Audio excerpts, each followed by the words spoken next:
His mindset is something I really love. He's one of the hardest working players I know, so he takes his work really seriously, I think. Le plus dur avec Michael Olise, c'était de faire en sorte qu'il arrête de s'entraîner. C'est arrivé de nombreuses fois où il va prendre le matériel, prendre le sac de ballon. Et voilà, aujourd'hui, j'ai envie de travailler cette zone de finition, venir ici, fixer, marquer en tirant au premier, au deuxième poteau, avoir ce geste de frappe. Et le plus dur, c'est de faire en sorte que ça s'arrête.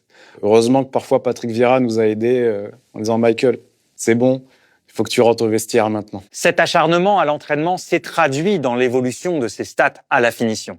Michael Olise entre sur le terrain avec la volonté de faire mal, de faire basculer le score. Difficile de ne pas lier cette attitude notamment à son parcours. À 15 ans, Michael Olise est écarté du centre de formation de Chelsea après 6 ans passés au club. Et à ce moment, il retourne chez les amateurs. C'est la catastrophe la plus difficile pour un jeune joueur. Vous avez 15 ans. Lui, il a vécu. Et donc, lorsque tout s'effondre et que vous êtes capable de vous reconstruire en repartant, même pas de la case départ, pour moi, c'est même une case en arrière et d'utiliser ce que vous avez vécu, en fait, vous êtes une grande personne, un grand talent. Ce que Michael démontrait à l'entraînement révélait beaucoup de choses. Il a un jeu où il aime la dualité, il provoque, il dribble et il s'expose donc à prendre des coups. Peut y avoir faute.